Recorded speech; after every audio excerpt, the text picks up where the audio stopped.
Gentlemen, welcome back. Here we are. It's day 2. We've got one match in the books. FaZe, it was close, but they pulled out that game 5. TP had the honor of casting that. Magnificent job as well. So fun. I love seeing you up there. Oh, but thanks, all guys. right, so now we're getting into Envy versus Bittersweet. So Envy maybe could be our favorites coming into this weekend. I mean, for some people, you're still maybe looking at Optic, but Envy for a lot of us, they're the top team right now, right? Bittersweet, I mean, I guess for you guys, I'm curious, did it surprise you they made it in? Because there were some shocking upsets, I guess, if you talk about the open bracket, for sure. I mean, I'm not that surprised just because I feel like this is a team, I know, I'm pretty sure Copy or some of these players were actually, like, they teamed with that E6 era team when they were, E6 were doing really well, and then they broke up. I'm pretty sure some of these teams teamed with, like, those guys, and a lot of them have been doing really well. They played one of my friends in the open bracket and absolutely destroyed them. So they're not a bad team. They ended up beating MW2. I think people are just overlooking them. I think they have a lot of talent on this roster, and I think they've been doing well. So. Well, speaking of the open bracket, I guess I'm kind of curious your thoughts on it. I got the most experience on the desk with going through the open bracket. You played in it. You were also periscoping some of it earlier, watching it. I guess I kind of want to hear about the open bracket from your point of view, and then also maybe talk about some surprises for you with the open bracket. Well, look, anytime you have an event with an open bracket, there's always that one team that's going to make a deep run. And right now it seems to be this Bittersweet team. And just adding on to Replay's point, anytime you have, like an average team making it into pool play, like these pro players, there's a good chance that Envyus has never played against this lineup before. So there's a good opportunity here for Bittersweet to catch Envyus off guard. Sure, yes, the Envy are definitely the favorites, but they can't overlook this Bittersweet team. Obviously, they're having a good weekend so far. Well, Teep, I think we all feel pretty good about Envy in this one. What have you liked about Envy, I guess, thus far this weekend? Do they seem to be, is it more of the same? Is it what you expected from them coming in? Completely. It just seems like they're in cruise mode. When you're at the top of the sort of table when it comes to these CWL teams, they get the confidence they finally need. They were unsure of how this roster was going to do, but they knew they could do it. They finally did it stage 2 playoffs, and now they're just cruising to victory, really. You basically expect them to go 3-0 in this group. You see Slasher on the screen there. So he's a guy that, he got some grief from the community, from other pro players, because you'd hear some scrims where he pushed the guys, man. You could see the will to win was there. Maybe didn't always handle it the best, but he would scream at him, he would get on him, and it's resulted in victories. Sometimes you need a player like that on your team. Yeah, you need somebody to push you. And then the other side of this, the veteran Cap. I still think if you look at players like kind of at his age group, that like 24-year-old range, he has adapted as well as any of them to the new movement, to each title. He just keeps hanging around, man, being on top teams. Won COD champs last year, looks to be set to maybe have a repeat this year. I mean, it seems like for this Envyus team, like each event they play at, they just pick one player to go off. At the stage 2 finals, it was Slasher who was having big game after big game. Before that, it was John. Now this event, it seems like J-Cap is just having one of his better events in Black Ops 3. And I don't even know if they need that from Cap. So when he is going off, this team is very scary. What do you think? Okay, so let's say, Replays, you're coming out of the open bracket. You have to go against the #1 seed, the top dog, Envy.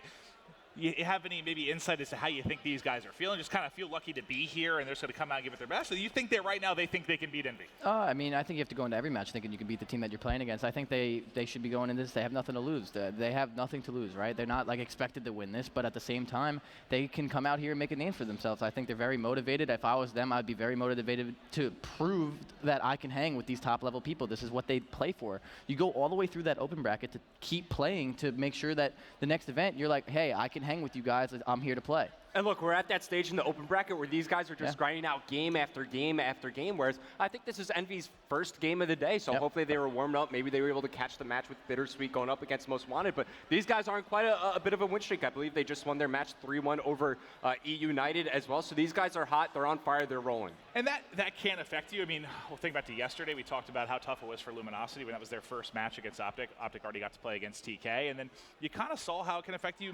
Okay, if there were matches before that, do I think FaZe would have got thumped in that hard point like they did by Cloud9? I don't. I think it probably would have been a bit closer. But let's take a look now at our best-of-5 rotation here. We're going to be kicking it off on Breach Hardpoint. What do you guys think about the chances, I guess, for Bittersweet going up against a team like Envy on that particular map? I personally think this favors Envy very heavily just because of having John and Apathy on one team for a map like Breach where you want to stack the hill with submachine guns. I don't think you can find better players than John and Apathy to do something like that. I think they've been playing well, and this is very, very good for Envy. You may be able to make the argument, at least in the last, let's say, month, that they've been the best SMG duo in the game. Well, yeah, and John is one of the only people that I've teamed with that gets like 45 to 50 kills sometimes, but they're all in the hill. He's not one of those roaming slayers. He's a freak. Everyone talks about how many kills John gets. He's not the roaming, flanking slayer. He's the guy that will sit in a corner in the hill. 3 people will enter the hill, and they will all go down. He's something else. He's one of the best right now, arguably. Well, I wish I had like the exact average of basically kind of his hill time. Because usually, okay, let's say you're that guy. Oh, let's look at someone like maybe like Nelson. He was playing with Hundred Thieves. There were times where he'd have 2.5, 3 minutes in the hill, but not really all that much there in the sight department. When we see John dropping 45 and 50 bombs with also 2.5 minutes, how the hell does he do that? Makes it look easy. It's a lot about positioning. He plays on a lower sensitivity than a lot of people. He's not flying around. He makes the game easy on himself, and when he has the duo of Apathy that plays at that electrifying speed, it makes it even easier for him, right? He's able to get into the hill, win those straight-up gunfights, and he's able to do it time and time again. It's kills in the hill that generate points, and that's why they are so darn consistent in Hardpoint compared to a team like FaZe, for example. And I think John's comparable to a player like Looney, where he's just really good at picking and choosing whatever engagement he's going into. It doesn't seem like it when you watch him play, but there's a lot going on in his mind, and he's able to process a lot of information, especially being in like a high-impact position on the map, like inside the hardpoint. You got to be able to adapt on the fly, and John is one of the best at that. Definitely. And I'm curious. I always bring this up because I have very few points to make typically because my memory is horrendous. But thinking back to when Aches and Apathy kind of had a little falling out kind of early in Advanced Warfare. What always stuck with me is he said he was the guy to make the hero play or just kind of throw the play away. So he was kind of inconsistent at times. I feel like from a statistical standpoint and just his play overall, like this is maybe the most consistent we've seen Apathy play for over like a long stretch of a month or two. You think it's just the combination with his roster, or is he kind of peaking? I think he's been playing a lot. Apathy's definitely a player that, like you said, he can be a little inconsistent at times, but in this game, he's putting so much time in. Every time I get online to play just Call of Duty myself, I always see him playing 8s in the morning, scrims during the day, and then 8s at night. And that is something that Apathy, if he is grinding, he's not inconsistent. He's consistently good. And that is what he's doing best in this game. He has never taken breaks, and he's just so dedicated to getting better every day, and it's whether really that's helping. been streaming, YouTube, just everything. grinding. I mean, he's really gone all in with this title. Yep. Real quick, we can touch on the Ban Protect. I think we can agree nothing. Vesper makes it standard. Nothing really standing out too much at all there. I'd be curious to see if Bittersweet uses the Vesper here. Yeah. Because if I'm Bittersweet on a map like Breach, you have John and Apathy. Yeah, they're going to be good with the Vesper, but the Vesper is such an easy weapon to use when you're in the hill that it doesn't matter who comes through that doorway. If you got the Vesper, you can just hip fire or aim in. It doesn't matter, and you're going to get the kill. So this is something where I would love to see Bittersweet pull out. I'm curious because, outside in the Ban Protect, for the most part, we've seen teams not using it. FaZe is the only series I think we really saw it targeted in the Ban Protect. Yeah. Complexity as well. Did we saw Complexity? Yeah. Okay, I missed that. But, that was during the FaZe series, correct? Yep. Yeah. So that the 2 FaZe series where it really kind of jumped out to me. Now taking a look here real quick at the Specialist draft. Purifier for either side. I think we all like it on this map just because you can pretty much use it. And Heatwave got banned too. Heatwave got banned, so I'm pretty sure that's not a bad pick, especially on a map like this. Every single hill in this map, you can actually get away with using it because there's only a couple doorways you have to go through. If you pre-fire the doorway, probably going to get a 2 or 3 piece. It's not a good idea to run into fire. Yeah, definitely don't run into fire. So only real difference we're taking a look at is going to be Scythe versus Tempest. I don't know that one really stands out that much for me here. I think it's more practice, whatever you're better with, honestly. Like if you're, in my opinion, if you're better with the Tempest, it's probably the most effective. Yep. But some people don't like to snap and shoot like that. Some people like to have a couple bullets miss, but then get onto them. So it's really all about your personal preference and what you're actually better with. And you look at like a player like Fears, how he always goes to the Annihilator. Remember one time in Stage 2, he brought out the Tempest and he whiffed a couple shots, and then we're like, okay, so that's why he doesn't use the Tempest. Yeah, so it's a lot about comfortability with these specialist weapons. Certainly. You can do the damage with them. Whatever you feel like you're going to hit shots with, use that. All right, so Teep, how important would you say these opening maybe 60, 90 seconds are for a team like Bittersweet, who should be a little bit more warmed up coming in? You're the heaviest underdog matchup we probably had thus far this weekend. How important is that opening minute or so? I think it's how you set the precedent, especially against a top team like Envy. This is where you gain your experience as a team, and you need to net that lead, catch them off guard to get that 60 to 90 seconds. It's crucial. Yep. All right, guys, well, we are ready to go. Envy going up against Bittersweet, and we will toss it over to your casters. We have Handsome Merc and Benson. Well, you get handsome at least, but you are pretty handsome. Thank you. Dude, it's still going to be casting with you again. Last time we did was what? Tortidos, and we were couching hard. We were couching real hard at Tortidos. That was great fun. I'm so excited for this game, though. Bittersweet, a team that I actually watched in the open bracket. I stood behind them, watched them. They were actually the team that knocked Echo Fox down into the losers bracket. I feel like people may underestimate the squad, Merc. No, absolutely, especially if you're Envy. You're very confident. You might look past these guys, so we'll see. how good this Bittersweet team is. What's that like as a player, though, when you're going up against a team and you don't really know too much about them, right? You're not going to know what they're really going to ban and protect. Like, what is the mentality in that game? You just have to play your game. I mean, obviously, Envy's game's been working. I mean, they won Season 2 playoffs. You know, so far so good for them at this tournament. So if they just continuously play their game, stick to their bans and protects, I see that they should have no problem with this match. All right, well, game ready to go. We're jumping into Hardpoint Breach, of course, for map number 1. I want to give Bittersweet a little bit of love, right? Because I feel like a lot of people in this venue, shout out to the crowd, by the way, here early on in the day, like very impressive. Jam-packed, me and you were both talking about it. The crowd out here, phenomenal in Orlando. But I want to give a little bit of love to this Bittersweet squad. On board with Hippie straight away, making his way to that first hill. Yeah, as you can see, a lot of pressure, but already Envy has 3 kills. Hippie just trying to stay alive, picking up 2. Oh my goodness! Hippie! Oh, 3 just kick off main stage for Bittersweet. Looking for more, unfortunately, not going to happen. But I mean, welcome to the main stage, baby. Bro, exactly. Welcome to main stage, baby. The guys were talking about how important the first 60 seconds is going to be for this squad. And, I mean, I feel like for Hippie at least, yeah, he's going to feel real good now, right? Yeah, that's huge for the confidence coming on, their first main stage match ever. These guys want to be in this game the entire time. But as you see, Hippie trying to get control of this AC because that next hardpoint is on this other side of the map. I love this play by him to just stay alive. And he keeps picking up these great kills. And he keeps going. He's playing so well right now. All right. Well, we may have found a rising star potentially in Hippie's kicking things off at 5 and 2. Going to change over to Copy, though. And this is what I was talking about. Hippie makes that play in the lab, and now they have control of the second hardpoint. There's going to be a huge gunfight in the back. Number 3, that's Buck right now. He needs to stay alive and wait for his team. I love this play. Just wait for his team so that they can rotate. The second hill, you can get a ton of time. He's going to help his team rotate. Picking off John. Maybe. Oh, we win those. We definitely do. Yeah, you need to win those right now. And again, he's just buying time for his team. Like, all 3 of his teammates are in the middle of the map. And he is still being a nuisance, right? Like, he's causing everything. Yeah, as you can see, he's picking up 2. And now all the rest of his teammates, look, he's going to should spawn in the back, but there's one more player staying alive. And Hippie picks up John, so that's a huge play. And now Bittersweet have the control of this hardpoint. And this is going to be a good chunk of time for them. You know, well-needed time. Envyus were able to slowly start to pull away on this cage's hardpoint. You see them going to be trying to flood from the front. Hippie's going to be ready and waiting at the front. There's going to be one. Can he find the second? Not going to have a copy for the trade, but turns away at the most unfortunate time. And Envyus will break that with around about 18 seconds left. And you can see Bittersweet, they're not going to go for another push here. They're just going to be happy to rotate. Yeah, and you like this a lot. Sometimes you see from those amateur teams, they fall off the map. They fall off the map. No, but sometimes they make those mistakes of not rotating. And Breach is such a heavy rotating map, but Slasher are ready with streaks.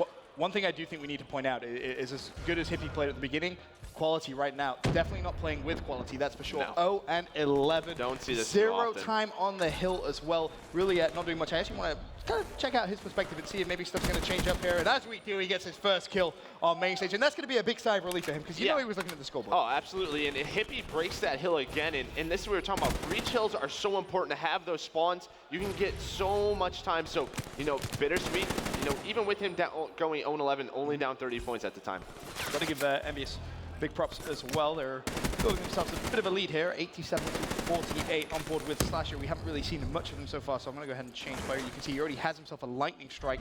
Unfortunately, not working on further streaks, however, but he'll be able to find one. Looks for the second, but doesn't matter. John, his teammate, there to support. And it looks like Envyus are about to break the 100-point mark. In Slasher 14-4, we've touched on it on the desk. Like the past just month, 2 months, as the community has been talking, this guy has just stepped up to the next level, and it's such a huge part of Envy's success. I feel like if you go back to the beginning of Advanced Warfare, right, that conversation of best AR, Slasher was always in there, right? And I feel like this is where you're kind of seeing him kind of back in there. As he pulls out his tempers, we'll see if he's going to be able to do the work. There's one, nicely done, looking for more. And bear in mind, he could actually overlap his lightning strike here. So in this situation, do you want to see him use the lightning strike and potentially play for another strike? Well, not anymore. Not anymore. But yeah, that's always one of those things, but I think it's better to just hang on to it. It's so hard to use those lightning strikes, especially on this map, because all the hard points are inside. But Jacob's staying alive, but Hippie again. Hippie's the one always in this hill. Right. You know, 14-10 on a 2 streak with the most hill time on his team. He's playing a great game right now, but he needs the rest of his team to step up. This is what I'm saying. He's just putting together so many kills. He needs some teammate support, though, as finally it looks like they're going to potentially pick up that scrap time. Hippie pushing off. Needs to be careful, though, because there is someone directly to his left-hand side. Hippie could be able to get this pick on Slasher. Not going to happen. Slasher will win that. You can see that quality. Just picking up that scrap time. And that's going to be a big kind of a momentum boost for them. Or just, you know, give them a little bit of a plus. Yeah, but Envy playing it smart. They know they have like a 50-point lead right now, so all they need to do is rotate to these hills, and it's so tough to break these hills. And all 4 of Bittersweet trying to push towards that sort of electric second hardpoint area, and they're actually able to get 3, but again, Envy have those spawns and they're just doing such a good job of watching those middle maps and getting all those cuts. I think Slash just got a Hippie as well, and he's going to find another 2 for himself. Again, looking as if he could potentially work for another lightning strike here, but will fall. Apathy, of course, he's going to still be on that hard point, has his kinetic to use if he wants to. You got to give Slasher a lot of love there. Again, just kind of touch it. 22-8 Slasher right now. He really is playing extremely well. It's just target practice for him. I mean, when you look at the other side, you've got Quality 3-19. I mean, I feel like on one side you have Hippie, who may have just excelled on the main stage. Absolutely. Quality, a little bit of nerves maybe, Mark? I mean, absolutely. And it's such a key component of this. If you look at Envy's time in the hill, all of them with 45 seconds or more, and that's just so good. That's so much teamwork. Everybody rotating in and out of certain positions. That's what you want to see from Envy. Such a big lead now coming in, and there will be Slasher's lightning strike called in, but it doesn't look as if it's going to do much damage there. Swinging on Slasher will change over to his perspective, because he just is absolutely tearing it up. Finds 2, luckily Apathy in a position to trade over to Jacob, who's just outside the hill. You may see him pushing, but looks over towards Palace, finds 1, unfortunately not going to be able to get out of that one. Up here is in the hill. See, he's got fast measures on. I like that. Sometimes if you use those fast measures, you get into a little bit of a rhythm. But again, Envy just outslaying so hard right now. It seems like every time Slasher gets a kill, he's picking up another one. You have to be able to trade those kills. It almost happened again, but a huge 2-piece again by Hippie. Hippie's really impressing me so far. He's stringing together kills as well, which is the more impressive thing. He's allowing his teammates to kind of push. He's buying time as well for his team, which is going to be so important. But unfortunately for Bittersweet, this first map is definitely not going to be Bittersweet, as they are down 200 to 85 points. You've got Apathy on the hard point once again. He's got himself fully streaked out as well. And again, look at the mini-map. All of Envy already rotated to that next hill. This is just what you want to see. They're sticking to their game. They're not trying to change anything up. They're just playing fundamental hardpoint, and that's what you want to see. Because again, we talked how they've never played any of these guys, so they just have to stick to their game. Absolutely, it's working so far. Back over to Apathy. He did actually call on that lightning strike. You saw him pick up 1 in the kill feed. He, of course, still has the health storm, the dart to use if he wants to. Able to find 1 that was going to be Buck, but Quality there to trade that kill. Yeah, but a really good job by Bittersweet to break that hill. 3 of Envy players were set up, and this is not an easy hill to come in, but you heard a dart, and I believe that's an Envy player driving that dart. He's going to send that straight in with, I believe that's John, and they're just going to combo this together. Slasher pinches the hill as well. Such a great, just fundamental break by Envy. Jacob looking to trade, but he will fall, so Bittersweet maybe starting to find a groove of things here. Maybe, you know, those nerves starting to settle down a little bit, but unfortunately for them, Envyus have built themselves such a big lead. This is going to be so difficult to come back into. I mean, 16 seconds left on this hill. It looks as if it is going to fall to Bittersweet, so now the rotation is going to be so key, and there is 1 player in there for Bittersweet. This is a huge play right here. Yeah, and then you have Quality on the other side. He obviously gets taken down, but if they're able to, that's a great use of kinetic. If he's able to pick up these kills, but unfortunately John shuts him down. Him and Quality were rotating for that nice hill, but Envy, again, always rotating first. See more streaks come in. That's after using his health on the dart's going to be thrown, but looks as if he will fall. Nice driving. Not going to be able to find anyone in the hill just yet. Oh! Unfortunately, flies that one into the wall there. But, of course, does have his specialist available. You may see him pop out. I mean, time's ticking. Like, you got to go. You have to go, and you have to use these specialists to change some kills together. And he shuts down the Tempest, which is a huge kill. But Envy, always having the spawns, stacking the hill together. They're just playing so great as a team right now. Yeah, this is cool, calm, and collective Envy. I feel like, and this is that championship caliber squad that you kind of expect to see from Envy when we talk about them. I mean, you look at the scoreboard, and that was just a fantastic performance from all of Team Envyus. Yeah. Especially, again, you've got to give a lot of credit to Slasher there, 35 and 17. Basically, just run them off on that. Yeah, and again, all these guys, almost a minute in the hill, each of them. So this is such a good job. This is what you want. You want your star players, Slasher and Apathy, just playing so well. John doing what he does, and of course, JCap just, you know, being that leader and that captain for this team. Such a good start for Team Envyus here on this Saturday. We've talked pretty heavily at the desk, Mark, about how, you know, we're expecting Envyus to come out and look strong, right, and see exactly what they are made of. Because right now it seems as if they have peaked at the right time, and curious to see if they can continue that on through today. But that's going to be everything from myself and Mark from map number 1. I'm going to throw it over to the analyst desk and get their thoughts. Thank you, gentlemen. All right, so Teep, I asked you how important the opening like 60 to 90 seconds were. And you said very important for the side of Bittersweet. Quality.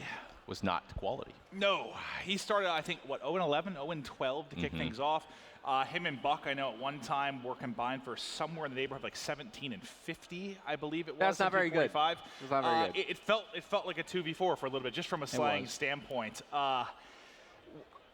I don't know. I guess the question is, what does Bittersweet have to do to turn this around? Like, okay, if that happens and you have somebody that's playing that poor, do you change role? Like, what do you do? I mean, I don't know too much about this Bittersweet team, so maybe that's not the best Hardpoint team. Maybe those two players are better at search and destroy. I mean, you never know. That's true. But you gotta get that game out of your head. You have a bad Hardpoint. Hardpoint is very different from the next 3 game modes you were about to play. It's a very fast pace, gunfight on gunfight, like just smashing in the hill. But now you're going to be playing Search and Destroy. It's slower than Uplink and CTF. You have a slower down, like you can post up, get your power position. So you definitely have a bad game, but you can definitely recover from that pretty easily. I mean, I was expecting a lot more from Bittersweet in that game 1. I mean, look, this is the moment you live for as a team coming out of the open bracket. This is their time to shine on the main stage, going up against one of the top teams.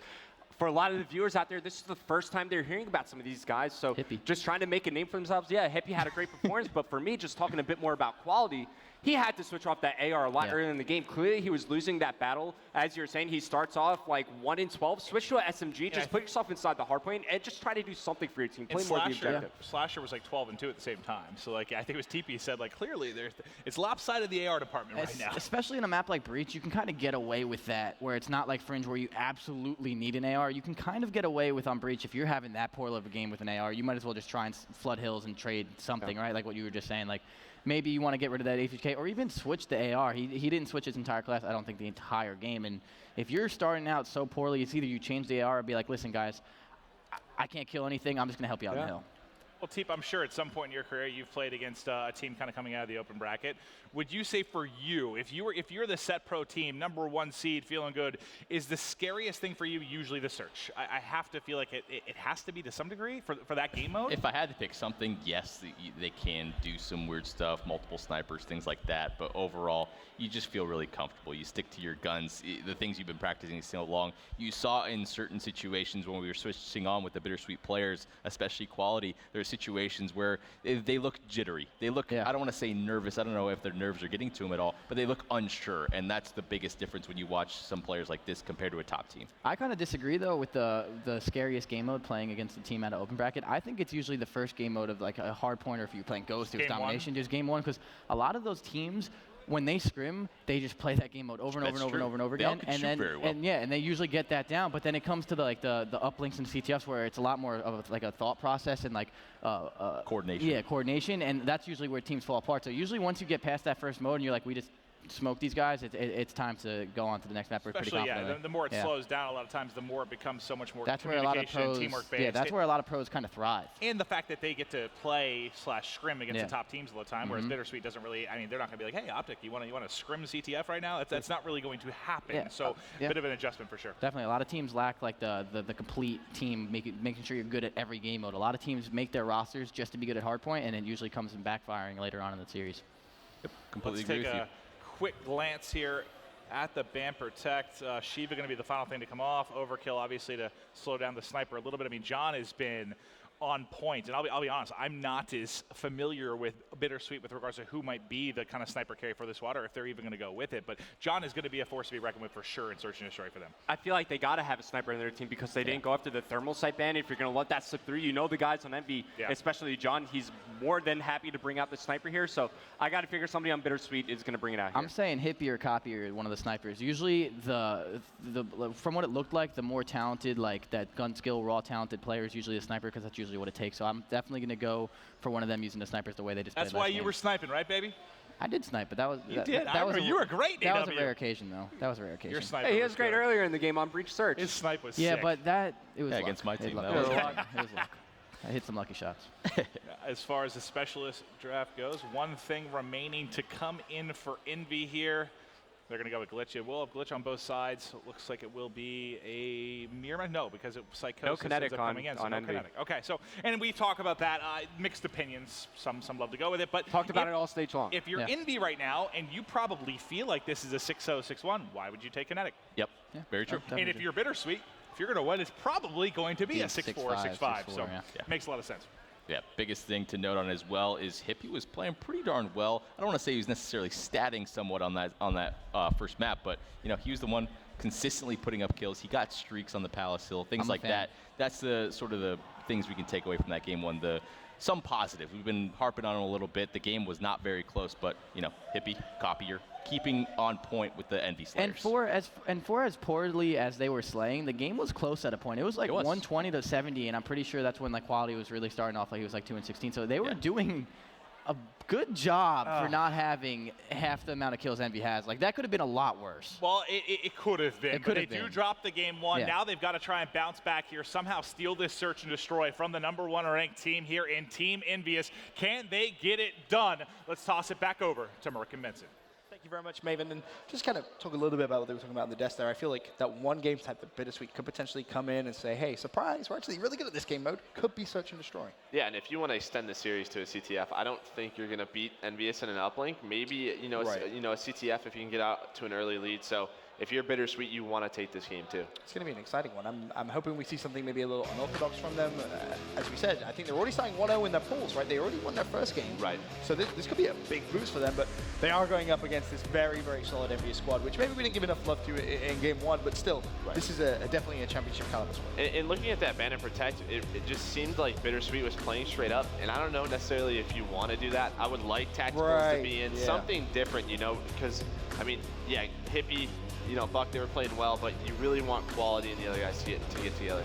I feel like that's really a key, especially when you're coming in with Envyus not knowing much about you.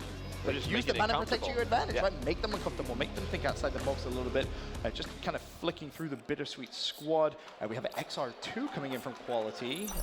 Anything else catching your eye? Doesn't look like it, but I believe John will be sniping. So we'll give him we see the XR2 every now and then. Some of the guys in Europe use it. It does have the ability. One person just missed that shot on Buck.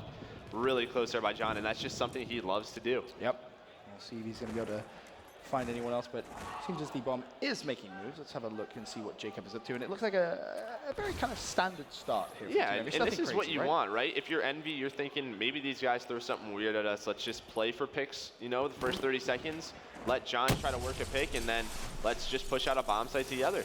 Well, John, there's your chance. He's going to connect with that one, and you can see just towards Dubs, that pink highlighted player. We'll see as John is desperately trying to find that pick, but time is ticking, Merker. At what point really do you expect Envyus to say, all right, we got to make our move now? Now, actually, 45 seconds. You give your sniper time, but John taking a weird angle. He gets shot across the map with a VMP by Copier. After he picks up 2, though. This is what Envyus is so good at. They're so good at trading, making very little mistakes. And then JCap picking up 1 and Buck, and now I believe it's Quality, the guy who started 2-16 with an XR2 left in a 1v3. Well, if there was ever a time to kind of redeem yourself from map 1, it could be right here. And that 1 burst, this is what we talked about, the XR2. It can be such a strong gun with that 1 burst potential.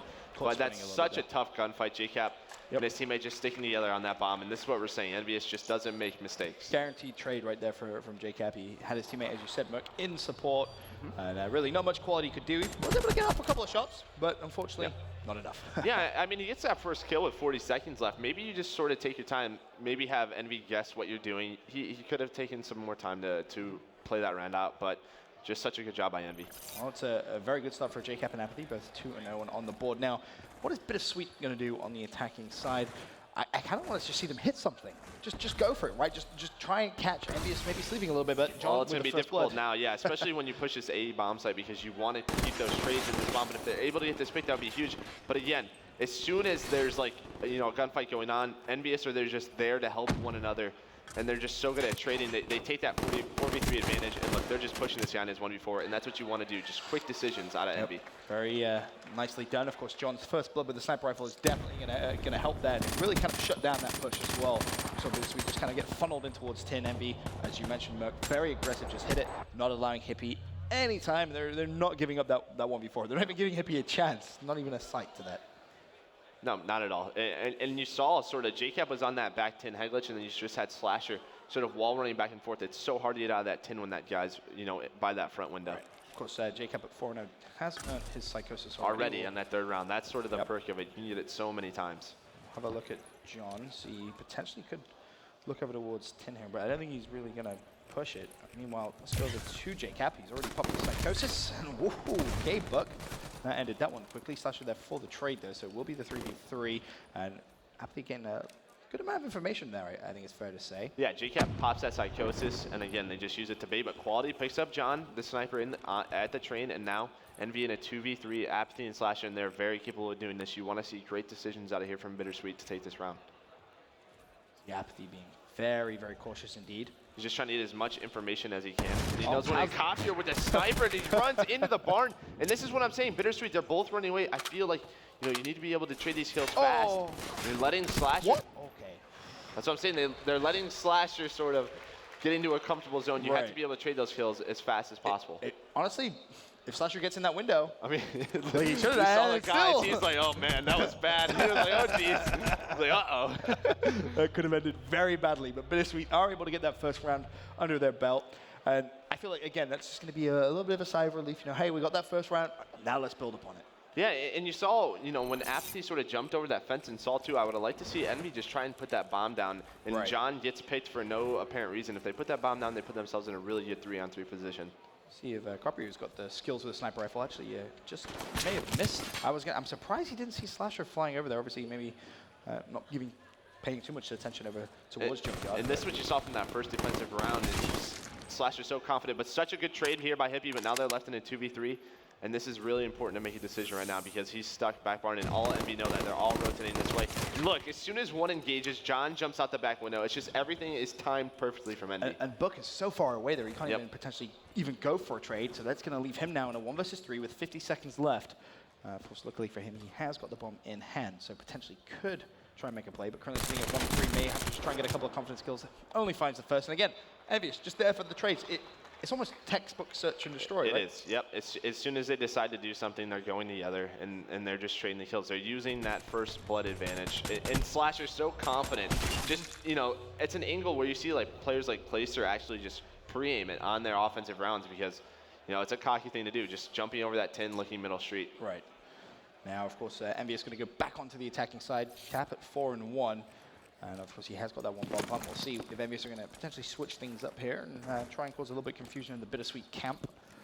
And as they make their way over towards Junkyard, we could expect a gunfight any second now. Apathy draws first blood thanks to a little bit of help coming in from JCap, but they need to be careful because one player is ready and waiting. And I don't know how he's still alive, but Hippie gets around, he picks up two. I have no idea. I think he wall run and jump behind those guys, and now Hippie doing such a good job of just getting out of there, staying alive. I like this play a lot and letting his other two teammates meet up with him. Quality picks up JCap, and now Apathy's left in a 1-on-2, trying to stay alive. He's very close to Heatwave. Oh, but Buck picking up the kill. I don't know how Hippie. Yeah, so I believe he wall ran on top of 10 and just got a really great timing.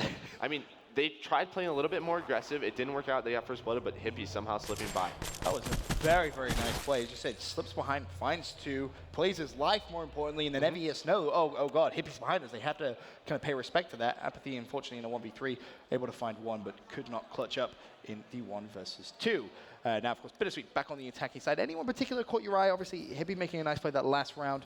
He's going to be running the M8. I wonder, is Copier still sniping? Well, he has a sniper. And again, yeah, this time he's like, all right, well, hold on. I'm not letting that happen again. Right, yeah, so this is what I like these in-game adjustments, but as you can see, Envy 3 stacking B right now. Only one player, I believe that's JCap left at A. So, Bittersweet just playing a bit slow, but if they do decide to go to B, they might fall into a trap. And you can see, it looks like Envy's taking middle map control. I believe it's Slasher.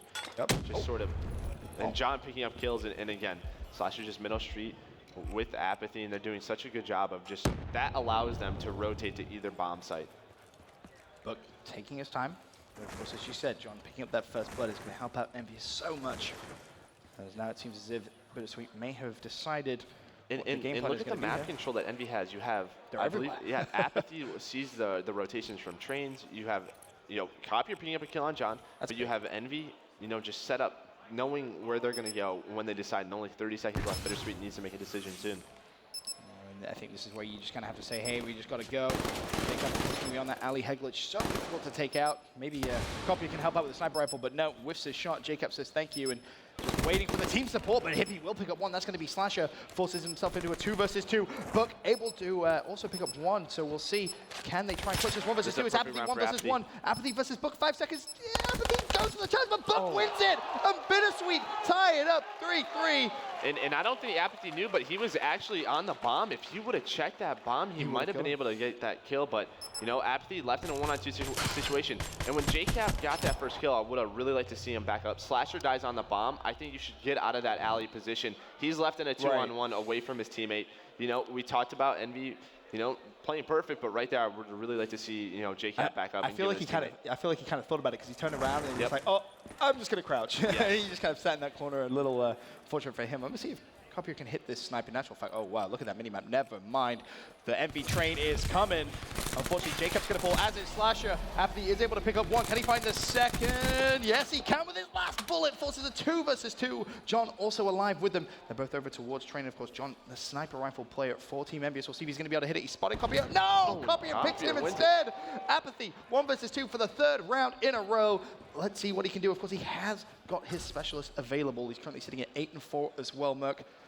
He's in a decent position potentially to clutch this. Yeah, absolutely. If he gets a one-on-one gunfight and he sort of gets away, he can use that heat wave to win that last one-on-one. But I love what I'm seeing here from Bittersweet. They're playing together, but they're playing confident. Like the beginning of the round, they pushed out B. They're confident in their ability to snipe versus John.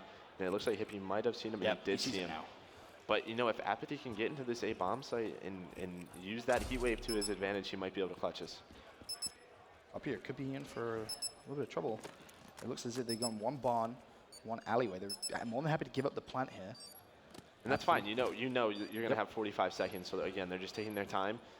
I'm just worried if Apathy wins one of these one-on-ones and it isn't traded quickly. He has heat wave available. He's going to know that someone's pushing through. Dubs finds the first heat wave still available. He's going to heat wave actually. No! Oh, and a huge win by Hippie. Hippie just flies at him like a bat out of hell and able to trade that kill. And this is what I'm talking about. They're confident still, even after basically, you know, having a very rough map one. Sometimes, you know, new teams on this main stage after that game one just falter. But this is what I was saying. Bittersweet just playing with a lot of confidence, very confident in their gun skill. You saw at the beginning of the round, they pushed out the B bomb site. They're not letting Envy get map control.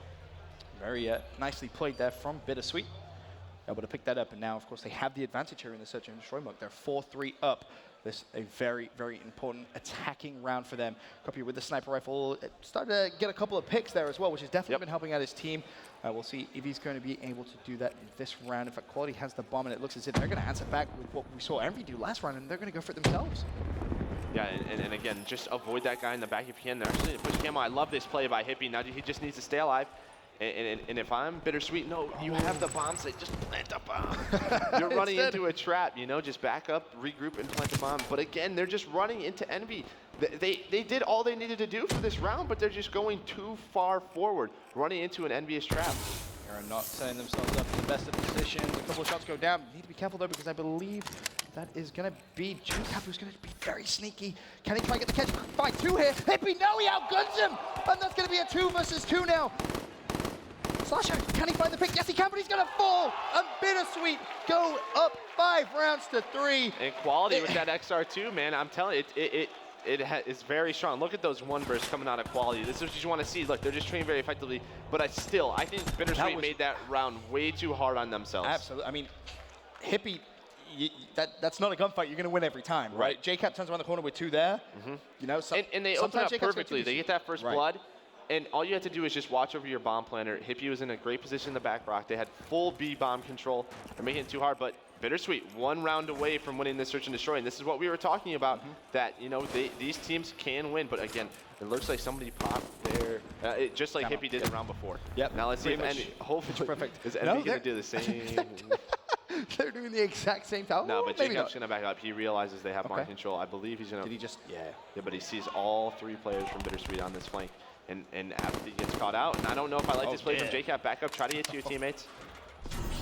Definitely hit those. He has got Psychosis if he wants to use it. Meanwhile, big gunfight's going on elsewhere. And JCap just going to take this bomb in and maybe this bomb down. Slasher watching over that middle street. He's going to pick up 1. And now I believe is bucking on 1-on-3. He does have a specialist available. It's Heat Wave. I'm not sure if he wants to waste it here, especially at 5-3. Just going to get taken down. But a beautiful round by Envy. Again, they use that camo to sort of open it up. You know what, maybe, you know, if I'm Bittersweet, maybe you throw some EMPs. But look, actually, Slasher has on Hardwired, so he's prepared for that. He knew, yes. So great play out of Slasher to use that. It's something you don't see very often. I was going to say, it's kind of going back to what we were talking about, the mental mind games and changing your classes in the middle of a series, something Complex used to do very well. And you're seeing Team Envyus this event also mimic that rather nicely. We'll go over to Bittersweet, though, as they are on the attacking side here. Of course, this would tie up the series 1 map apiece, and it looks as if they're going to go back over towards this A-bomb. Yeah, and I want to see try this, and it didn't work. I want to see what Buck's able to do here with this heat wave. I mean, this is so important, right? You have to see him open up. But look at this. Actually, I completely missed that. There is someone already in the A site, and he's going to find one. It's going to be Copier. Where is he? There he is. He's going to find 2 as well. Copier opening up the map for Bittersweet here in this round number 10. Now, can they potentially try and get the bomb down? That's going to be the question. Staying on board with Copier. And again, they still have that heat wave, so this should be a round win for Bittersweet, but doing such a great job. Envy leaving an opening in their setup right down middle street. Copier takes advantage of it. Such a great play to him, and this is what we're saying. And he's very close to this kinetic. And you're going to see him flying shortly. Oh, the glitch comes in as well. Envy stay alive for now, and the kill comes in for Apathy, but immediately traded. The heat wave comes in for Quality. Didn't even have time to change. That's how quick Bittersweet traded that kill. Some Bittersweet fans in the house. Maybe they want to see this upset. But again, such great plays out of Bittersweet, just trading kills, playing confident. Copier slipping through that middle of the street. Listen, that's not things you do if you're not confident. This is what you want to see from this team. That's one of those plays where you go, hey, guys, I got an idea. Just go with it. You go, hey, I'm rushing mid-street. Yeah. And to be fair, you know, that's building a lot of information from previous rounds as well, recognizing, hey, I don't think John, I know he's been playing top barn a couple times, but he hasn't been peeking. He's been looking over to a small room, and he's been looking at the train push. I think I may be able to sneak through it. Yeah, and he did just that. And you see that A-bomb setup out of Envy. They have JCap go on that alley high glitch, and you see Slasher sort of do that wall run. They know that he's not setting up on the bomb site first, so a great read out of Bittersweet for that last round. A fantastic map number 2. We're all tied up at 1 map apiece. Going to send it over to our analysts and get their thoughts. All right, great stuff, gentlemen, and great stuff by Bittersweet. They come alive after, well, I mean, they kept game 1 closer than we expected, but still pretty well controlled by Envy. So now they get the victory. I guess, are you guys more shocked that Bittersweet was able to come in and steal this, or are you a little bit more disappointed by Envy kind of dropping a game in a pretty heavily favored matchup? I'm really not too surprised by it, really. I would say S&D, the wager style, is one of the most practiced things in Call of Duty in general. So a team that did make it through open bracket, they're playing really well. They're well practiced in search and destroy more often than not. So the fact that they're able to bounce back, the crowd's getting behind them a little bit, and you can really feed off of that energy. They're chanting Bittersweet right now. They're chanting for them. There I are really like it. There are This is the dream right here. You make it through open, you're some amateur players, and you're doing really well on the main stage. It's awesome. Where are the Envy fans? Any Envy fans Look out at there? It's all Bittersweet. All right, there's a couple. There's three over there. Okay, they're getting ready. They might need your energy soon. JCap needs to wake up. I know he can hear me, but they've got to turn up now. But this is okay. This is where it shifts focus. Now, the reason I asked you earlier, TP, what's the scariest game is because this is usually where it gets stalled. The S&D is typically where that happens. But now Uplink, is it as fast as Hardpoint? Maybe not, but it still is more that tempo, right? So replays, you got to think this is shifting back big time in favor of Envy, right? Yeah, I think this is going to favor Envy. I think Envy is a very good 3 and 4 game type team. They're very good at Uplink. They're very good at CTF. Like I said, the more methodical gameplay is just something that falls into this team, and this is why this team is so good. I think I don't know what I saw out of Envy there. They went up for a little bit. They were playing really strong, and then they kind of just took their foot off the gas and started playing slower.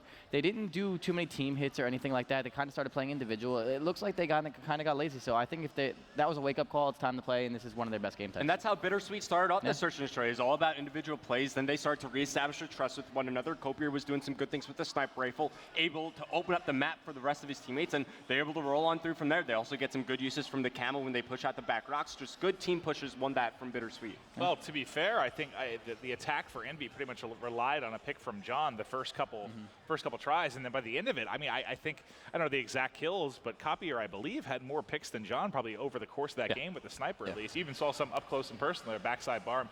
And you know, you nailed it around the head. You saw how he was shooting in game 1. You like the flashier players, more slang, usually going to be your sniper. Yeah, he certainly was. Yeah, they're playing great. I'm very excited to see how Hippie plays here and Copier plays here because they've been doing pretty well this entire series.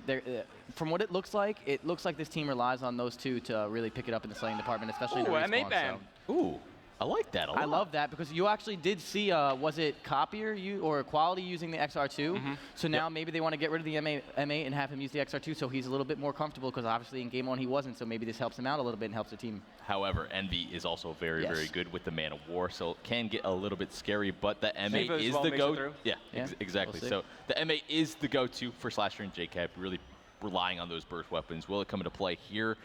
We'll have to find out. I mean, if Copier and Hippie keep shooting like this. It's very impressive stuff. The other two need to step it up, though. Yeah, I'm a little worried for Bittersweet because we're going to Infection. This is more of an AR-style match. Slower. And if we look at how the ARs performed for Bittersweet in that game one, Nope. wasn't very good. So I think this is going to be a solid map for Team Envyus, and Bittersweet are going to have to do something different here. Yeah, I mean, if you just looked at it, kind of one-on-one, at least with your AR player, what you saw coming out of Quality versus Slasher in that first game, the slaying differential was something like 30 to 40 kills. Yeah. So, and now, do I think that this particular mode matters as much for your primary AR? Not necessarily. A lot of times it's actually kind of that second and third guy, because you'll see 3 ARs on the map sometimes. It's like, who's going to step it up that's maybe playing in a role they don't usually on a map that you really need to pull out the extra AR presence? But that's also where, I mean, you got to think. We talked about the sub presence from Envy. When you look at JCap and Slasher, they're as scary as it comes in the AR department as well. But Bittersweet has come alive. They're able to tie it up 1-1. The question is now, can they steal a respawn? We're going to Uplink on Infection. We'll toss it back over to the boys in the casting desk. Thank you very much, Maven. Bittersweet champ broke out there for a second. That was pretty awesome. I think how that must feel as well. If you're one of these players from Bittersweet, you're sat on main stage for the first time maybe, and you're like, yo, the crowd's chanting Bittersweet. This is pretty cool. Like, they must be feeling pretty good. I do want to touch on the M8 ban, right? Because we talked earlier on in the series, and I know the guys on the analyst desk touched on it too, about trying to change the tempo, maybe trying to confuse Envyus a little bit, ban something a little unorthodox, try and catch them down. But you made a very, very good point when the analysts were talking. You just want to reiterate that to everyone else. Yeah, I have to agree with Tyler from the desk. I just think that if you're going to get rid of the M8, you also have to get rid of the Man of War. I've seen John do damage with it. I've seen Slasher play really well with it. Maybe Quality sticking with that XR2 wants those long-range gunfights. But I think, too, the Shiva's still in, so we'll see if we have any Shivas. That's something to think about. I mean, Slasher can shoot, so I'm sure he's not mad that the M8's gone. So we'll have to see how Bittersweet answer to that. What are you most kind of looking for from Bittersweet heading into an Uplink? Like, I feel like if you put CTF and Uplink next to each other, which one is Envyus more likely to drop, if that makes sense? I would say CTF, just because some crazy things can happen. But I think Uplink, what they really need to do is hit their ones. Yep. But really what I'm looking at is Hippie. If he's going to use that only SMG, usually it's a 3 AR map. Your SMG sort of opens the map up, gets that graveyard control, that granny house control for you. So I'm going to put a lot of eyes on him. Okay. If he's able to open up the map, and this is what I was saying. I mean, you can see that, already we have so many different assault rifles. We see Man of Wars and Shivas. And this is what I was saying. Envy can adapt to anything. Absolutely. Over on the other side, we've got HBK in Hippie's hands. The BMP is going to be ran by Buck. So we'll wait and see. We'll kick things off. Let's go with JCap. I feel like we haven't really given him much love. He's going to be rocking the Shiva. We'll see if he's going to be able to put that to good use. Have you seen JCap rock that Shiva much? No, JCap usually doesn't like these kinds of weapons. Usually he's a burst guy. So this will be very interesting to see. We'll see how he plays with it. Oh, he gets the one bullet assist there on Copy to kick things off. Of course, Drone's still down. Yeah, and team just fighting over map control. You can see they're sort of fighting over that B search and destroy area, and JCap actually going to initiate this and try to get a quick 1-point play. If he's able to get in this church, and he's able to get in it, and this might be a dunk for Envy. But Buck's able to chase him down, and that's 3 dead, and I like this. Look, they're taking that ball, and they're going that left street. I did like that play. From Bittersweet. I did like that play from Jacob, though. The base says, screw it, I'm just going to try and go for it, see if it works out. Yeah, and now, but the kill's coming in favor of Bittersweet now. And this is what I was talking about. Hippie already 3-0, and he's just clearing a path for the drone carrier. And again, he's using that HBK, which is sort of like that hybrid weapon. This is what we need. We need these guys to hit these 1-point plays and not able to hit it. You're not sure how many opportunities you're going to get against this Envy team. You have to hit those. But how difficult is that, though, when you had that 4-man push, a couple of your teammates go down, you're the last man alive with the drone? Is it just kind of like I'm going to pray for it? Like, would you maybe like to have seen him go a bit further to his right? No, that should be a throw that they should practice, definitely. It's not a too far of a throw, but Slasher getting that mid-map control, and you can see Envy already fighting for this graveyard. This is what they need to control if they want to, put the pressure on this team. But Hippie playing so well this series, 6-2. He's not sure what he's getting shot at, and JCap actually having an XR2 out. That's what I was talking about. He's much more comfortable with those burst weapons. But Bittersweet getting all the kills they need to get them out of that barn control. Oh, you'll see Copy pick up that drone.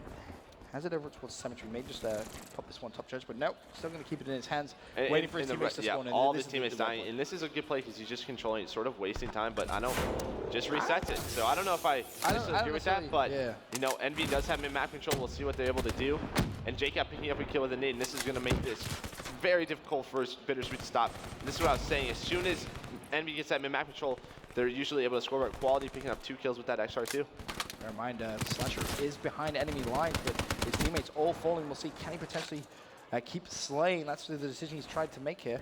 He's trying to push up, put Bittersweet under a little bit of pressure, and it's almost working, but Copier again with another clutch kill. The drone has reset, but Envyus just have so much map control right now. It's very easy for them to just kind of pick up the drone and say, hey, let's go for a 1-point throw here. Yeah, but Bittersweet are getting all the necessarily kills they need to sort of stop their pushes. And you saw from Slasher, he tried just staying alive in that church. That's what you want to do. But these will be a nice, huge gunfights for Apathy, and I believe that is Slasher. So they want, you can see how much emphasis they're putting on this area of the map. Yep. The assist comes in. Drone, of course, has been reset. Jacob's going to pick it up. And he has camo as well, so this could be a dunk for Envy. Couple of kills go as well. He's going to pop his camo. Can Jacob get the 2-point play? Yes, he can. Team Envyus find themselves 2-0 in the lead here with just shy of 2 minutes left in this first round. But potentially we could see a couple more string of kills come in for Jacob. If he is able to do that, maybe we see another 1-point play or a 2-point play come in from Team Envyus. But it doesn't look like it for now. And I feel like Bittersweet have been defensive or on the defensive aspect of this all maps. And it's because of plays like that from JCap. He gets the dunk and then he just stays alive. He's such a nuisance. Slasher getting in that position, unable to win that second gunfight. And finally, Bittersweet able to get some in-map control. Hippie picking up one. Unfortunately, not able to get that second one. Apathy just staying alive, picking up that.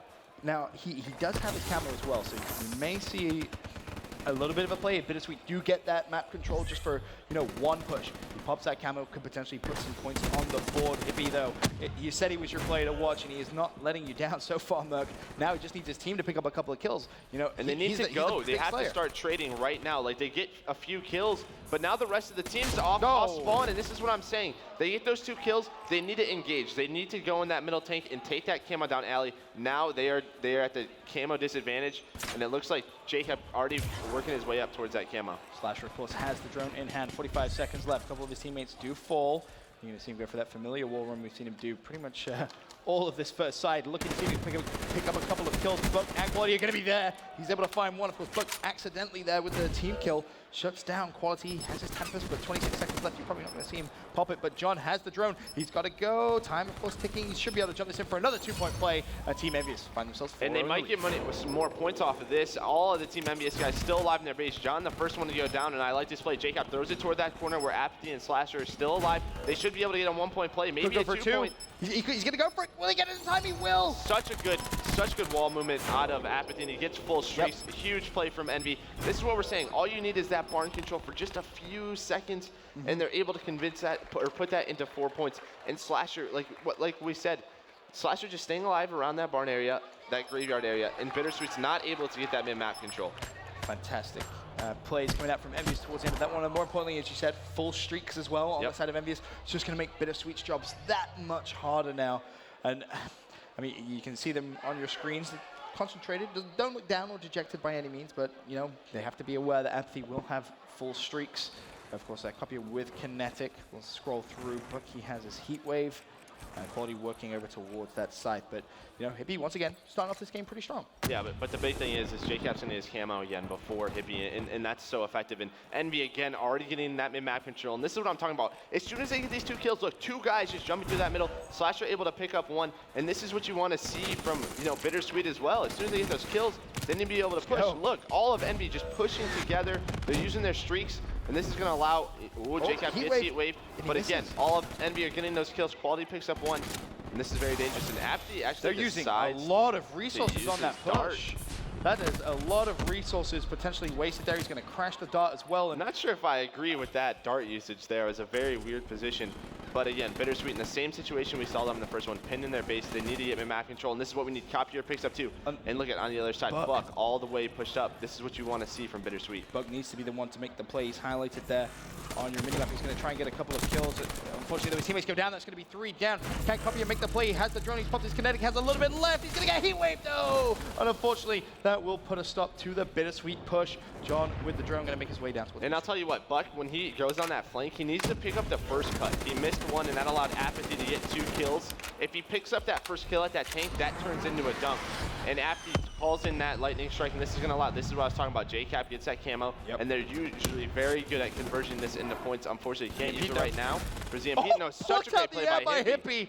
Oh, he made that one look easy. He's going to drop that out and reset it. And for now, Envyus still with that 6-0 lead, but again, it's these clutch, bittersweet defensive plays, but eventually you knock on the door enough. It's going to open up for Team Envyus to extend that lead. The drone is still down. It's going to be contested over right now. John is going to be able to get his hands on that. And look, they get the ball and they just go. They know there's a guy in B search. And look, this is going to turn into an Envy 1-point play. Like Envy. No! It's you not. spoke too soon there, Merc. Should be, but it's not. But now the ball's stuck in the back of the base, and Slash is going to use this time to see some spawn kills. Maybe one actually able to chain onto quality. Maybe Apathy could do some damage here. Just kinetic, but unfortunately, you know that the drone is still down. And is there going to be time? Nope. It's going to reset, but JCap is able to pick up 2. That's going to allow. He still has camo because he was EMP'd on the last push. So if he stays alive, maybe his teammate passes it to him. But it looks like Slash are going to go for that 1-point play. and again, it's just Envy controlling mid-map over and over again. I mean, Slasher 24 and 12. Apathy +8, JCap +3. John not having the best of games, but Envy's just locking down the middle of the map. Sure, they just had drone control for pretty much the entire map so far. To their credit, we've seen a couple of pushes, but mainly it's just been Bittersweet hanging on for dear life, it seems. Apathy has the drone. He's going to pass it over to JCap. JCap still with his camo. He's going to pop it. May decides to just go straight for 2. Hey, Hippie, see you later, boy. That's going to be a 2-point play. 9-0 the lead. And JCap is going to earn streaks as well. He has that lightning, and he has his Hellstorm. Yeah, and it's just so hard to stop pushes like that. That's why when you do have camo, you have to be able to converge on those points and convert them for his team. And we saw Bittersweet fail on that first side. And this is just what we were talking about. Like, Bittersweet can't hold on to their base forever. You saw in the first half they kept doing it, but Envy just such a strong team. Now up 9-0. Could be even worse. Good. Minute and a half left. JCap, John with the drone. Slasher actually shut down JCap with the lightning. Unfortunately, they're not going to cap on this one. But damage has been done. A minute and a half left. You don't see any way Bittersweet come back to this game with the way this game has gone so far. And you can just hear the streaks raining down, and Envy just keeping Bittersweet in their base. Their copier is going to have to reset this, and really the only player on Bittersweet playing to the to that level is Hippie, and we've seen it time and time again in this match. But in order for them to take the next game type, they all need to be playing well. Of course, it is going to be a CTF, and from kind of what you've seen in this map. Is there hope for Bittersweet to potentially force a game 5? I don't think so. Just Slasher and Apathy and all of Envy are just dominating, especially Slasher after that game 1, just playing so well. And Bittersweet isn't able to handle all that pressure they're putting on. Unfortunately, JCap will fall. 39 seconds left. Of course, it's just all a formality at this point. Envyus just trying to win out that time. They definitely won map number 3. They're going to go 2-1 up in this series. And I am interested to see how Bittersweet is going to kind of regain a little bit of composure after this loss, right? Because game 1, you kind of struggled. You got into the rhythm of things towards the end. Game 2, you take. The crowd, all of a sudden, they're on your side. It's a big momentum switch. And then game 3, you don't get any points on the board whatsoever in the uplink. I mean, that's going to be pretty hard to regain, surely, Merc. Yeah, absolutely. You just can't let Envy get out to an early lead. You have to grind the CTF out as much as possible. Build those specialists up, allow them to make plays. And John's just practicing his one right now, 13-0 for Envy. Just a solid game out of that. I think he was pretty upset. He missed the easy 1-point play earlier on in the game. So he's like, all right, I got you guys. I can't throw the drone into the pole, don't worry. Of course, here's a look at Andy for your final kill cam. But as we said, it was really just a formality there towards the end in the last minute and a half. Envyus always had that in the bag. A 13-0 win. Slasher, again, as you mentioned, performing very, very well. 34-16. 2 throws in there as well for him. And he just seems to have found that form. It's like it's clicked. It has literally just clicked for Slasher. And when it does, Team Envyus just seem to be just smooth rolling. One of the best, yeah. I mean, like we've been talking about, they're hitting their peak at a perfect time. It'll be very exciting. And once they close out the series, you see them move into that bracket play and see if they can go into another championship finals. It's going to be exciting, that's for sure. But that's going to be everything for myself and Merc for map number 3. For now, we can send it over to the analysts and get their thoughts. Thank you very much, Benjamin and Joseph. All right, so that was a stomping. I mean, that was even probably more convincing than the game 1. Yep. Do you guys collectively kind of feel like if you're an up-and-coming amateur team, Uplink is maybe the hardest game mode to go up against Pro Team? Yeah, I think so.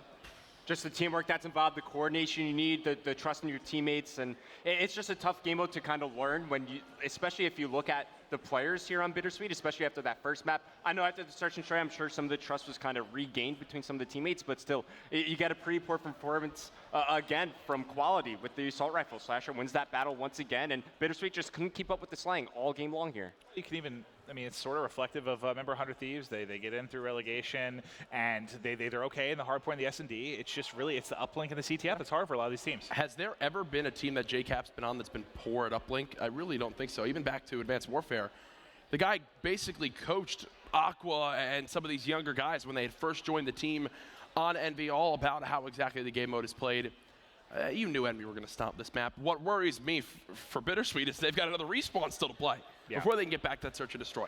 What's, I guess, for you, Teep, I mean, we're going to take a look at the map breakdown in a second here just to update you guys on where we're going for games 4 and 5. But when you take a look at this, you see it's evac, CTF.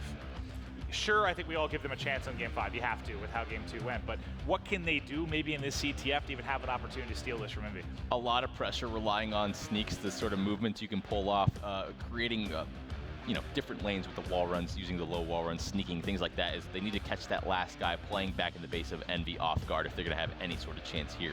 The biggest difference on these 3 and 4 game types is it relies on a lot of coordination, mini-map awareness, these mechanics that I don't think these amateur players really focus on, know how to focus on, or necessarily get good practice against.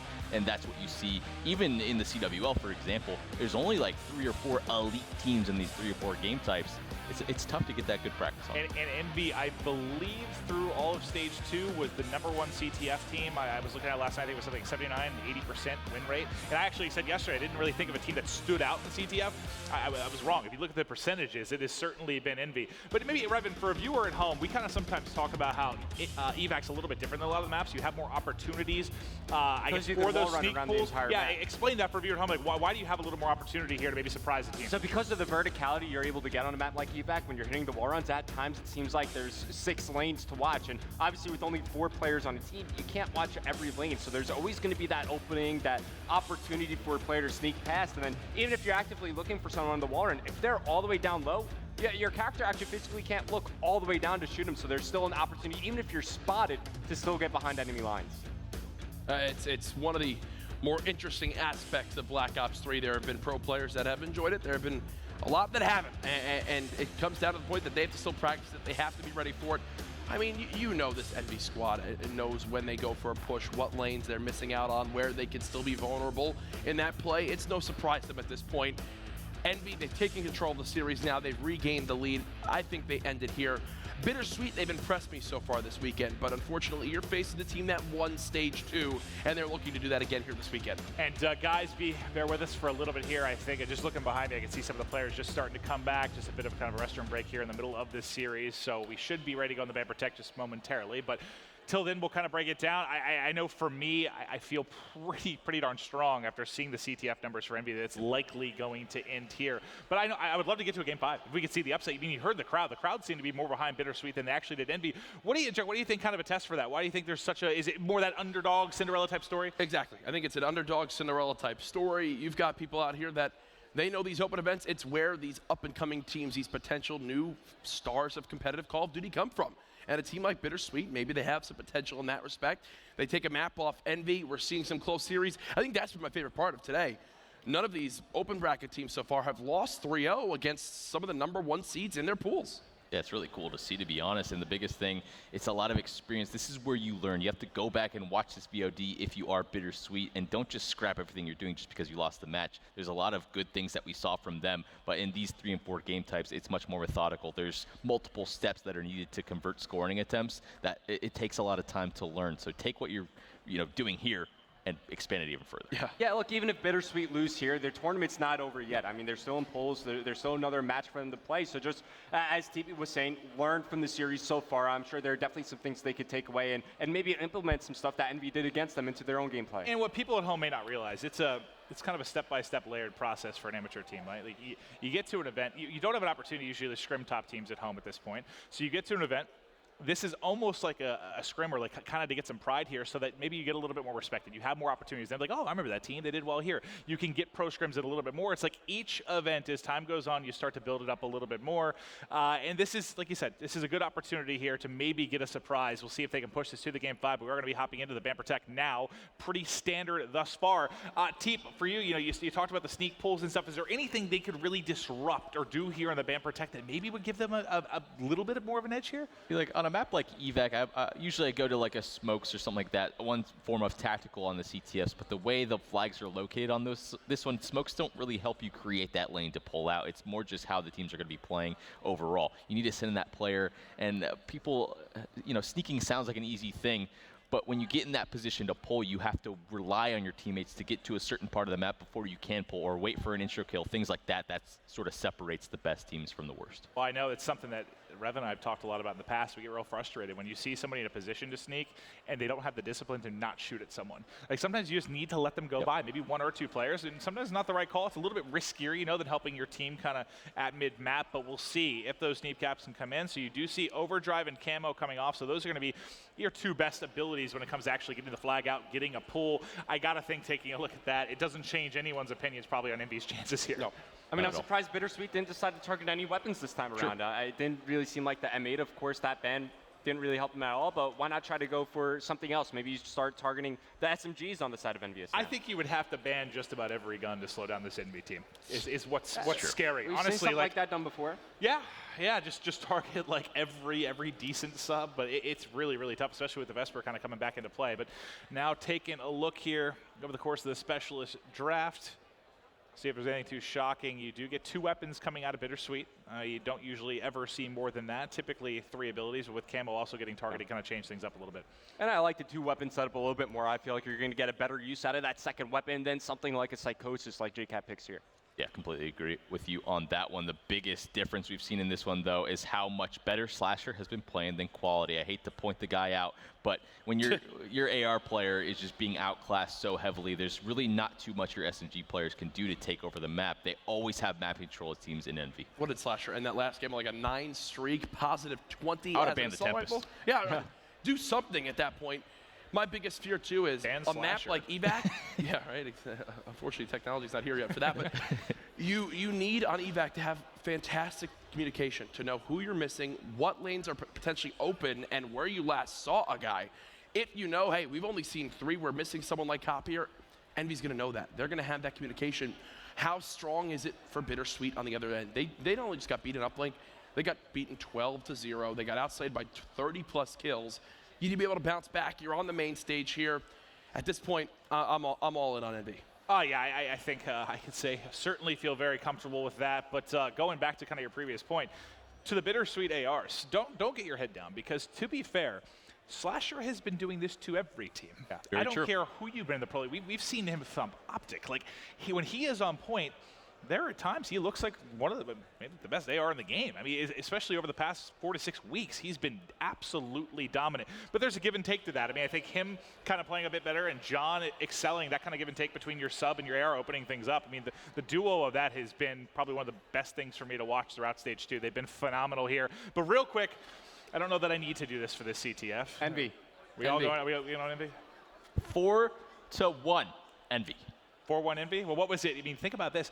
At the Stage 2 final, they had an 8-0 victory in CTF over DT. So if they can do that to another pro team in a final, you got to think the outlook looking a little bit bleak here. But let's see if Bittersweet can push it to a Game 5 where the boys in blue close it out here with the CTF. We'll toss it back over to the casters. Fantastic analysis, as always. Look, I want to touch on something we heard TP say there, and maybe kind of touch on it as well. If your AR player is getting outgunned a lot, or just not having the best series, is there anything you can do to kind of switch things up? Like, can we see maybe Bittersweet change up? I think you just slow it down, sort of play with your team more, play power positions. I mean, there's obvious positions on the map that you should know where to play as an AR that just sort of give you kills, let you be comfortable, get you into a rhythm. So, if I'm Quality, I just want to slow it down as much as possible. Slasher has been having a very, very good series, that's for sure. So I want to kick things off on board with him as, Copier falling off the map. That's probably not the best start. Yeah, and that's going to give this Envyus team this left side control. That's what they want already. Apathy and And I believe Slasher's just getting his control, but Hippie again. Hippie's just been so clutch for this team, but JCap picking up the kill and almost got out, and that's what's, you know, it sort of stinks sometimes, that wall run, if you die on it, it's an instant return. Well, we're going to stay with Copiers. He just wants to clean up that base.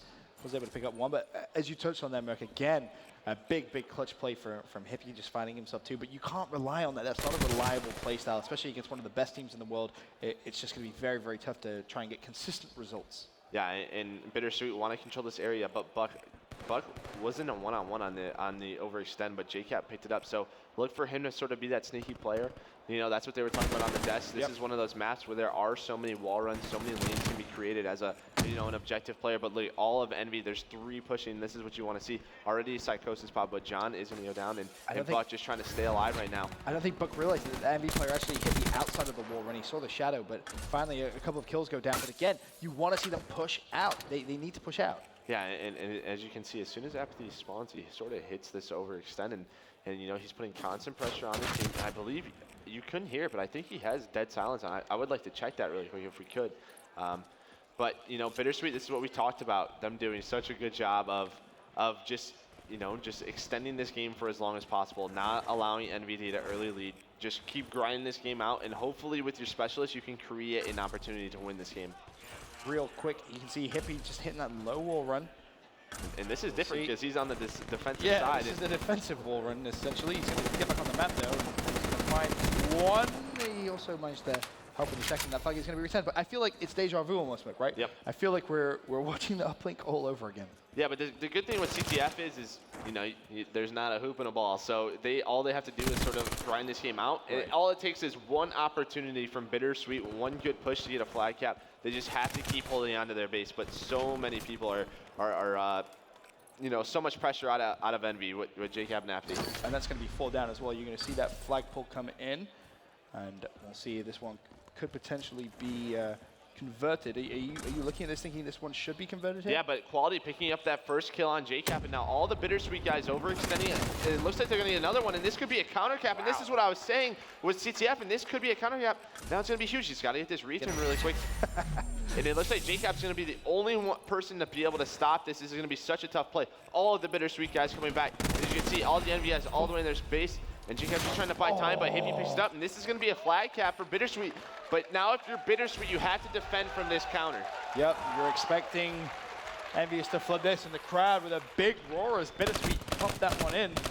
That's a huge kill out of Quality because this will slow down the push. There's still a few more players, but you know, Bittersweet, this is what I was saying, just keep grinding this game out, get the kills that you must, but it looks like there's going to be a flag run, and he hits the wall run, and Hippie's going to be able to get this kill. He gets one, but he's not going to be able to get 2, but that's all he needed to do was get 1, and Buck's able to get that kill, and now that's 3 down for Envy, and I love this play out of Bittersweet. They're putting the pressure on Envy when they get those kills mid-map. And this is almost what we didn't see in Uplink, right? They would get the kills, and they would just kind of stay a little bit passive, a little bit afraid. Yep. I mean, you say that, but you can see Hippie just right at the back of his flag saying, nope, I'm making sure no one from MV6, kind of the European play style. And as you can see, it looks like Buck's pushing up, but this is what you want out of Bittersweet. They're holding middle map, getting those slays, and then pushing. And again, you know, evac can be, you know, a bit defensive, so they have Hippie here. And you know, if there is one player you want playing defense, it's probably going to be Hippie. He's been playing phenomenally so far. He's able to pick up Apathy. He's expecting one more player from Team Envyus, and so many different areas to watch, and he's going to hit that and one. Look at Envy. They're just waiting for their teammates to come off spawn. They're just controlling these areas, and Hippie didn't see him. He did see him. But that's what you want if you're Envy. Wait for your teammates, make a 4-man push. And Apathy's going to be able to pick that kill in Quality, just making sure nobody is behind him. I'm not sure if John's going to be able to hear it. He did. But it's no, the heat wave comes in. Heat wave comes in, and this could be bad. As you can see, I believe that's, I'm not sure who else is with him, but Slasher picks up 1. And this could be a flag cap for Envy, and that's what John's saying. Hippie's got 2 with the nade. Hippie's going to be chasing. Can Hippie get there in time? I don't think so necessarily. This is a huge kill. This is a huge kill right here on the overextend from Quality, and he's going to get taken down. Hippie could go so clutch. Hippie could go so clutch. No, not going to happen. Maybe if he takes that temps out, but he still would have got shot in the side.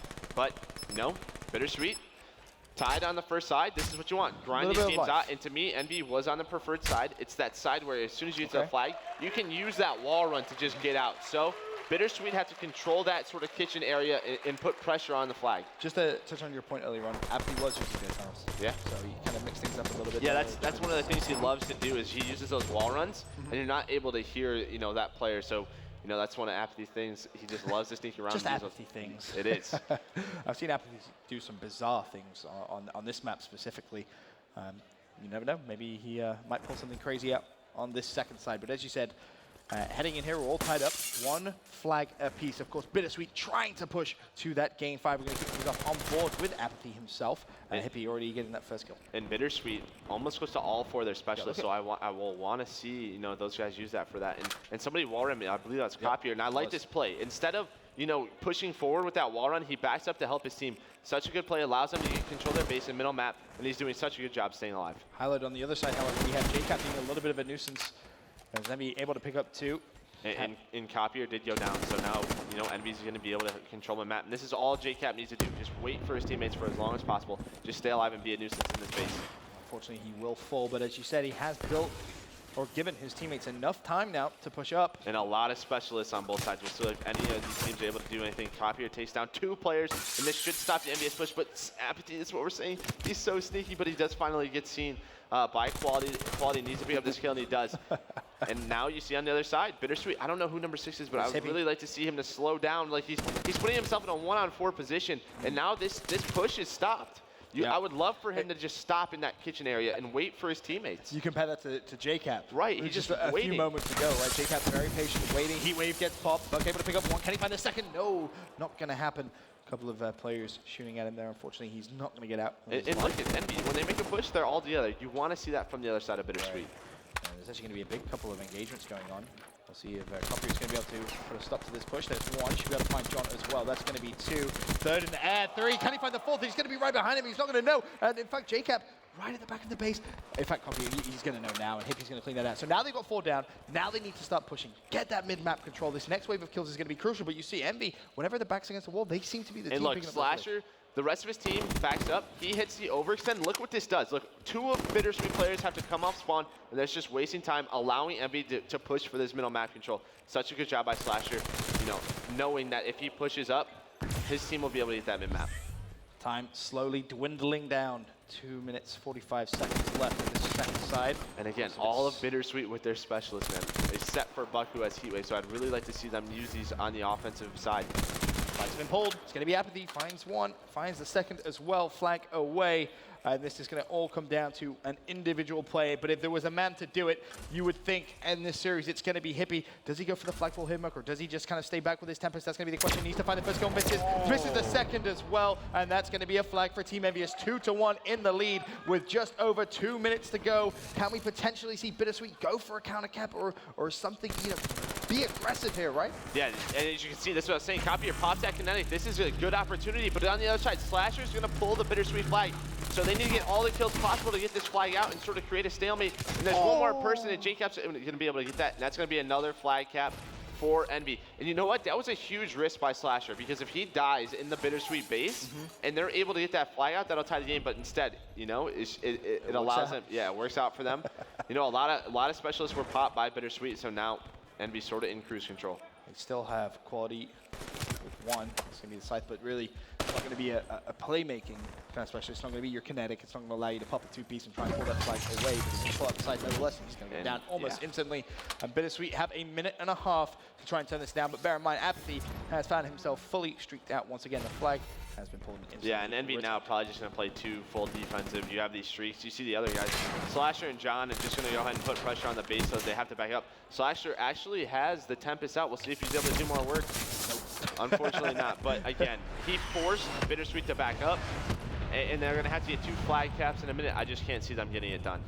I'll lose one player just blitzing straight down the middle. It's going to be JCap. We'll see if he's going to be able to cause a little bit of a ruckus. Teammates pull the flag. He should be able to trade the kill. Does so. Now he can pick up the flags once again.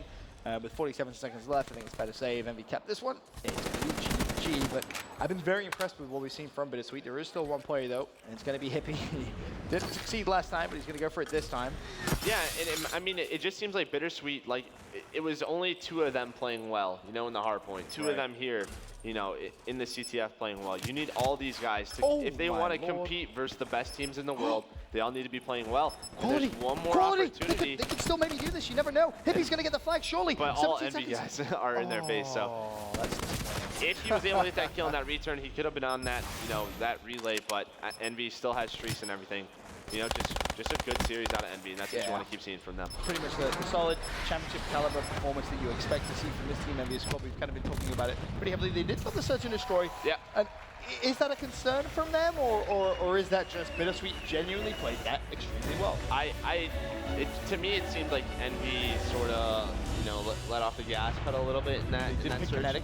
You know, I would have liked to seen John put away the sniper rifle after the first couple rounds. Where I mean, he was getting out-sniped by Copier. So, you know, when it goes round 11, I would really like to see him put that away, you know, and make a good push with this Envy. Because this Envy team is so, you know, they don't make mistakes. You know, I want to see them trade.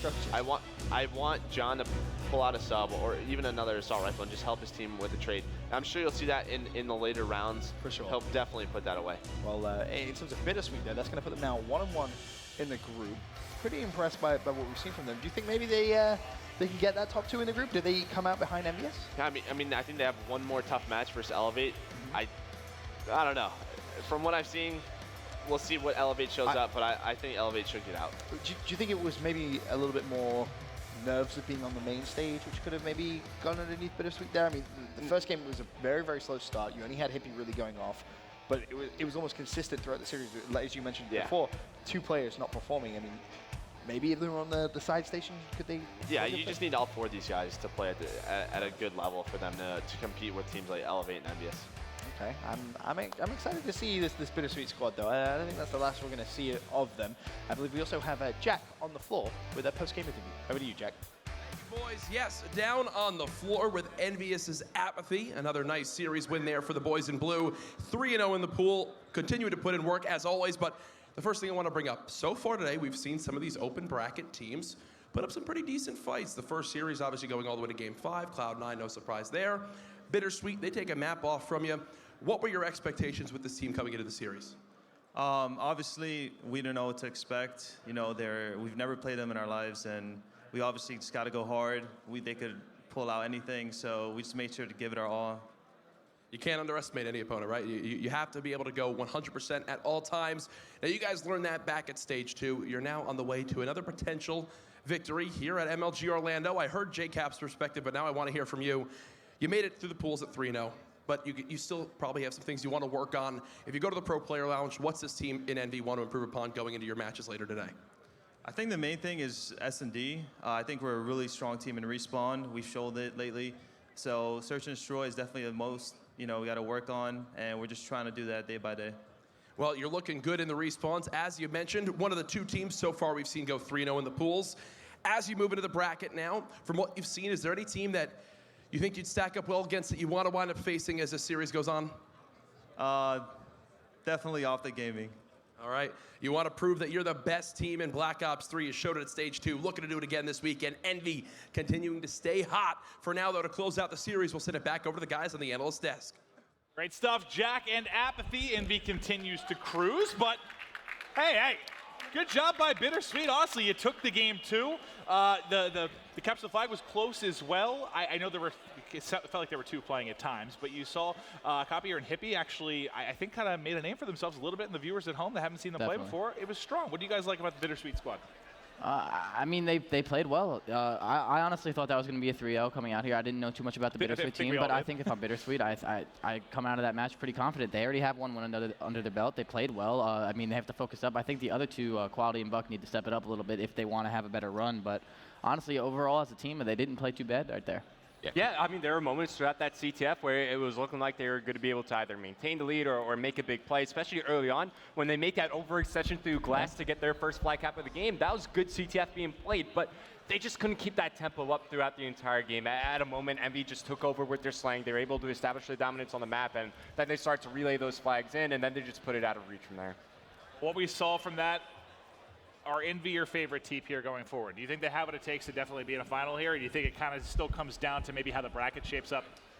Definitely depends on the bracket. With the way things are shaping up, I think it will be an Envy and Rise quarterfinal. We have to confirm that, obviously, but you know that's a hell of a quarterfinal match. The way that they're looking, though, you really expect to see like an Optic Envy grand final. The way that both these teams are playing, Optic seems to be back in top form. Got to see how they continue to perform, though, if it's going to be as consistent. But man, the top dog is looking good.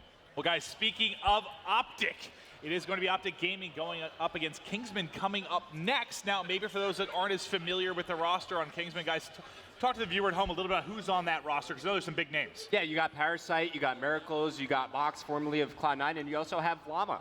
So this is a pretty solid squad, but it's kind of, thrown together, like last minute coming to this event. There's a moment in time where we thought Parasite was retiring. He wanted to be coming back to play with this squad. They've been doing some all right things. I watched them play. They won in round 11 against Lethal Gaming to make it into groups. So, they're in high spirits, and they have a lot of momentum behind them right now. All right, well, thank you all at home for watching. It is going to be Optic Kingsman next. Quick break. We'll be right back.